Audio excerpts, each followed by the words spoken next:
আল্লাহর হাবিব সাল্লাল্লাহু আলাইহি ওয়াসাল্লাম সব সময় লম্বা লম্বা সিজদায় পড়ে থাকতেন। আল্লাহর নবীর সাহাবারা সব সময় লম্বা লম্বা সিজদায় পড়ে থাকতেন। আল্লাহ বলেন তারাহুম রুকআন সুজদা। আপনি দেখবেন আল্লাহর নবীর সাহাবারা আবু বকর, ওমর, উসমান, আলী রাদিয়াল্লাহু তাআলা আনহুম আজমাইন, তাদের স্বভাব ছিল বিপদে পড়লেই লম্বা লম্বা সিজদায় পড়ে যেতেন। এক সাহাবী এসে বললেন, ইয়া রাসূলুল্লাহ আল্লিমনি আমালান ইযা আমিলতুহু ইউদখিলুনিল জান্নাহ। আপনি আমার এমন একটা আমল শিখায় দেন যে আমল করলে আল্লাহ আমারে জান্নাতে ঢুকায় দিবে। আল্লাহর হাবিব সাল্লাল্লাহু আলাইহি ওয়াসাল্লাম বললেন, আলাইকা বিকাসরাতিস সুজুদ। তোমার উচিত বেশি বেশি আল্লাহর জন্য সিজদায় লুটিয়ে পড়া। বেশি বেশি সিজদায় লুটিয়ে পড়লে ওই সিজদাকারীর জন্য জান্নাতকে ওয়াজিব করে দেয় কে? কিয়ামতের ময়দানে আল্লাহ বলবেন, ও আমার বান্দারা আমারে সিজদা দিয়ে দেখা। কারা কারা দুনিয়াতে সিজদা দিয়েছিলি, আজকে এই কিয়ামতের ময়দানে আমারে সিজদা দিয়ে দেখা। আমরা যারা দুনিয়ার বুকে সিজদা দিয়েছি, আমরা আল্লাহু আকবার বলে সিজদায় লুটিয়ে পড়ব। আলহামদুলিল্লাহ পড়ে না। আর যারা দুনিয়ার বুকে সিজদা দেয় নাই, মসজিদে যায় নাই, সিজদাকারীদের সাথে আন্দোলন করে নাই, তারা সেদিন অনেক চেষ্টা করেও তাদের পিঠটারে বাঁকা করতে পারবে না। তাদের পিঠটারে সেই দিন লোহার মতো শক্ত করে দিবে কে?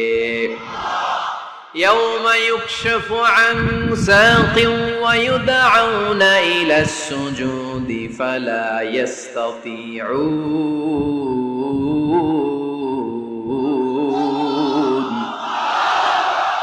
সেদিন আল্লাহ তাআলা উনার পায়ের গোছা উন্মুক্ত করবেন, পায়ের গোছা দেখাবেন আর বলবেন, সিজদা দাও, সিজদা দাও।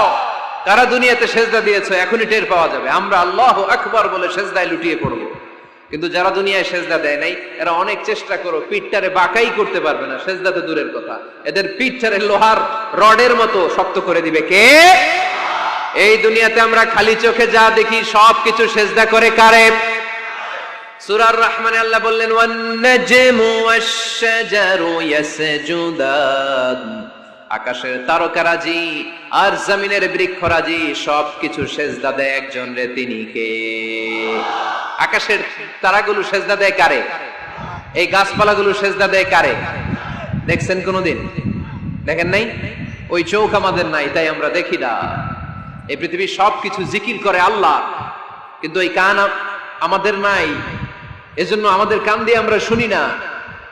রব্বুল আলামিন বলেন, ওয়া ইম মিন শাইইন ইল্লা ইউসাব্বিহু বিহামদিহি ওয়ালাকিন লা তাফকাহুনা তাসবিহাহুম। নবমণ্ডল ভূমণ্ডল যেখানেই যেটা থাকে না সবকিছু জিকির করে কার? এই যে আকাশের পাখিগুলো উড়ে বেড়ায়, পাখিগুলো জিকির করে কার? নদী নালা জিকির করে কার? সাগর মহাসাগর জিকির করে কার? ওয়া ইম মিন শাইইন ইল্লা ইউসাব্বিহু বিহামদিহি ওয়ালাকিন লা তাফকাহুনা তাসবিহাহুম। পৃথিবীতে যা দেখো খালি চোখে সবকিছু আল্লাহর তাসবিহ পড়ে, সব আল্লাহর জিকির করে, সব আল্লাহর সিজদা দেয়। ওয়ান নাজমু ওয়াশ-শাজারু ইয়াসজুদান। আকাশের তারা, দুনিয়ার বৃক্ষরাজি সিজদা দেয় একটা সত্তাকে, তিনি কে? অস্ট্রেলিয়ায় একটা শহর আছে সিডনি। সিডনিতে একটা জঙ্গল আছে, ওই জঙ্গলে একটা গাছ মানুষের মতো করে টু দ্য ডাইরেকশন অফ কিবলা, কিবলামুখী হয়ে এখনো রুকু দিয়ে আছে। সুবহানাল্লাহ পড়তে পারলেন না আওয়াজ করে? অনেক ক্যালেন্ডারে ছবিটা দেখা যায়, পেপার কাটিং আমি দেখেছি। একেবারে মানুষের মতো গাছটা, এটা এমন ভাবে বড় হয়েছে, এটা বড় হয়ে এমন ভাবে বেন্ড করেছে, মাথাটা বাঁকা হয়ে টু দ্য ডাইরেকশন অফ কিবলা, কিবলামুখী হয়ে রুকু করে আছে। অনেক গাছ আছে সিজদা করে আছে। গোটা বিশ্বের যা কিছু দেখা যায় সবকিছু সিজদায় লুটিয়ে পড়ে কার জন্য? সবকিছু জিকির করে কার? ওই কান আমাদের নাই, তাই আমরা শুনি না। ওই চোখ আমাদের নাই, তাই আমরা দেখি না।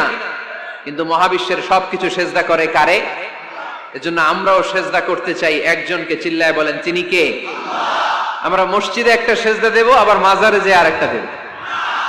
হ্যাঁ, সমস্যা কি? সব জায়গায় দিলাম, মসজিদেও কিছু দিলাম, মাজারেও কিছু দিলাম। কুমিল্লার ভাইয়েরা আওয়াজ করে উত্তর দাও, মুসলমান সিজদায় কোনো ভাগাভাগি চলে? আল্লাহর রাজত্বে কোনো ভাগাভাগি আছে? সিজদা চলবে একজনের জন্য, তিনি কে? এই কপালটারে সৃষ্টি করেছে কে? আমার দেহটারে তৈরি করেছে কে? আমার এই কপাল দিয়ে সেজদা পাওয়ার উপযুক্ত একটাই সত্তা, চিল্লায় বলো মুসলমান, তিনি কে? মনে থাকবে? আল্লাহ ছাড়া অন্য জায়গায় সেজদা দিবেন? মাজারে সেজদা দিবেন? বাজারে সেজদা দিবেন? সেজদা দিবেন কারে? সেজদা দিলেই লাভ, সেজদা দিলেই। তাহলে কোরআন আমাদেরকে শিখালো ওয়াসজুদ ওয়াক্তারিব, prostrate and be closer to me. তোমরা না আল্লাহর কাছে যেতে চাও? তোমরা না আল্লাহর নৈকট্য প্রাপ্ত বান্দা হতে চাও? তোমরা না আল্লাহর কাছের মাহবুব পেয়ারা বান্দা হতে চাও? তাহলে সেজদায় লুটিয়ে পড়ো, সেজদায় লুটিয়ে পড়ো, আল্লাহ তাআলা তোমাদেরকে কাছে টেনে নেবে। আওয়াজ তুলে বলেন ঠিক কিনা? একটা সেজদা, একটা সেজদা, একটা সেজদার আদেশকে অমান্য করার কারণে ইবলিস জাহান্নামীদের সর্দার, চিল্লায় বলেন ঠিক কিনা? ওয়া ইয কুলনা লিল মালাইকাতি ইসজুদু লিআদম ফাসাজাদু ইল্লা ইবলিস আবা ওয়াস্তাকবারা ওয়া কানা মিনাল কাফিরিন। আল্লাহ বললেন, ও ফেরেশতাকুল সবাই আমার আদেশ মোতাবেক আদমকে সেজদা করো। সবাই সেজদা করলো, একজন ছাড়া, সে কে? আরো জোরে বলেন কি নাম?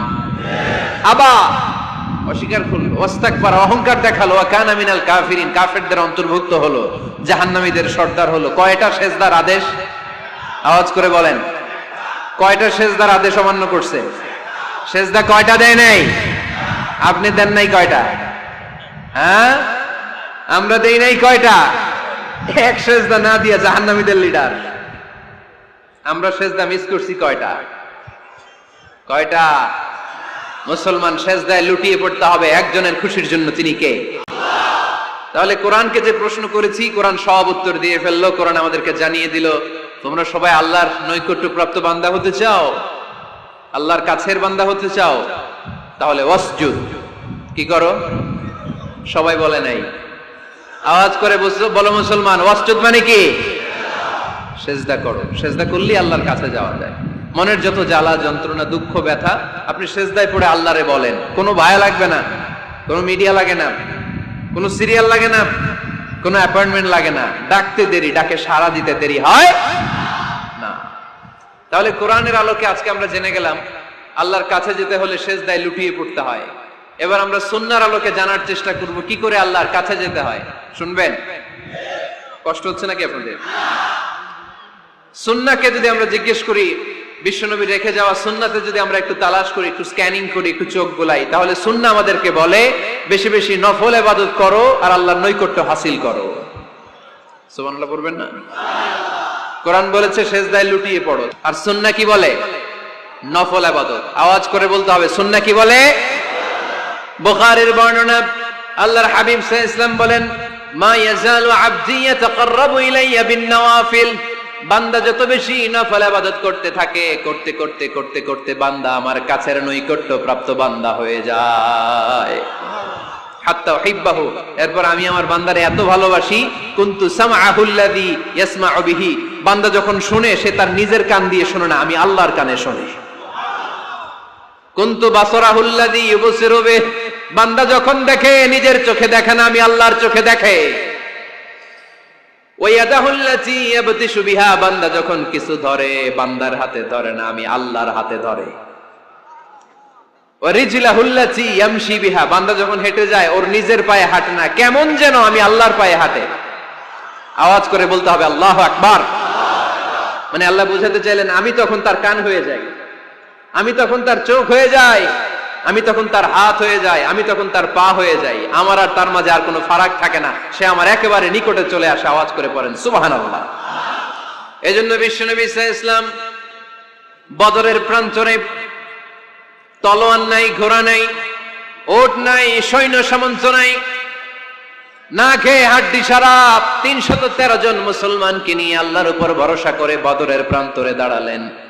আর ওইদিকে কাফেরদের সৈন্যবাহিনী ছিল 1000। কয় হাজার? মুসলমান কয়জন? মাত্র 313 জন। ওদের কাছে অস্ত্র শস্ত্রে সজ্জিত সেনাবাহিনী। বিশ্বনবীর 313 জনের কাছে তলোয়ার নাই, ঘোড়া নাই, কিচ্ছু নাই। বিশ্বনবী আল্লাহর উপর ভরসা করে এক মুষ্টি বালি নিয়ে, ওয়াশাহাতিল উজু, কাফেরদের চোখগুলো ধ্বংস হোক বলে তিনি বালুগুলো ছড়িয়ে দিলেন। মুহূর্তের মধ্যে 1000 সৈন্যবাহিনীর কাফের সৈনিকদের চোখের মধ্যে ধূলিকণা পৌঁছে দিল কে? আল্লাহর হাবিব সাল্লাল্লাহু আলাইহি ওয়াসাল্লাম বদরের প্রান্তর থেকে এক মুষ্টি বালু নিয়ে বললেন, শাহাতিল উজুহ, বলে তিনি বালু ছুড়ে মারলেন। 1000 সৈন্যবাহিনীর চোখের মধ্যে বালু ছড়াই দিছে কে? বুঝে শুনে উত্তর দিয়েন। এখানে 1000 লোক দাঁড়ানো, আমি বালু নিলাম, গায়ের যত জোর আছে সবার চোখের দিকে মারলাম। 1000 জনের চোখের ভিতরে ঢুকবে? সর্বোচ্চ 5 জন, বেশি হইলে 10 জন, তার চেয়ে বেশি হইলে 20 জন, বেশি হইলে 50 জন। বুঝে শুনে উত্তর দিয়েন। আমার মুষ্টিবদ্ধ বালু ছুঁড়ে মারলে 1000 মানুষের চোখের মধ্যে পড়বে? আওয়াজ করে বলেন পড়বে। এজন্য আল্লাহ বলেন, নবী ওটা তুমি মারো না, ওটা আমি মারছি। সুবহানাল্লাহ নাই? আল্লাহ বিশ্বনবীর ডেকে বলেন, ওমা রামাইতা ইয রামাইতা ওয়ালাকিন্নাল্লাহা রামা। নবী হে, বালু তুমি ঠিকই তোমার হাতে নিয়েছো, কিন্তু আমি আল্লাহ নিজ দায়িত্বে 1000 কাফেরের চোখের ভেতরে বালুগুলো পৌঁছে দিয়েছি। তাহলে বান্দা যখন নফল ইবাদত করে তখন বান্দার হাত আর বান্দার হাত থাকে না, ওইখানে আল্লাহর হাত যুক্ত হয়ে যায়। বান্দার পা থাকে না, সেখানে আল্লাহর পা যুক্ত হয়ে যায়। বান্দা যখন দেখে নিজ চোখে দেখে না, আল্লাহর দৃষ্টিশক্তি সেখানে যুক্ত হয়ে যায়। চিল্লায় বলেন ঠিক কি না? এজন্য নফল ইবাদত করতে রাজি আছেন তো? সুনানে তিরমিজির বর্ণনায় আল্লাহর হাবিব সাল্লাল্লাহু আলাইহি ওয়াসাল্লাম বললেন, হাদিসে কুদসি, কিয়ামতের দিন বান্দার যখন ফরজে ঘাটতি হবে, কিসে ঘাটতি হবে? ফরজে। আল্লাহ পাক বলবেন, উনজুরু হাল্লি আবদি মিন তাতাওয়ু, ও ফেরেশতারা দেখো তো আমার বান্দা নফল করছে কিনা। ফরজে যেহেতু তার ঘাটতি, দেখো তো আমার বান্দার কোনো নফল ইবাদত আছে কিনা। ফেরেশতারা বলবে আছে। আল্লাহ বলবেন, তাহলে ফরজ গুলার যেহেতু ঘাটতি, নফল থেকে কিছু এনে ফরজে বসাই দিয়ে ওগুলোর ফরজ বানায় দাও। এজন্য নফল ইবাদতের দরকার আছে না নাই? ফরজ তো করাই লাগবে, এটা কম্পালসারি, এটার মাফ নাই, এটা অব্লিগেটরি। নফল করে আল্লাহর কাছে যাওয়া যায়। নফল হচ্ছে ওভারটাইম।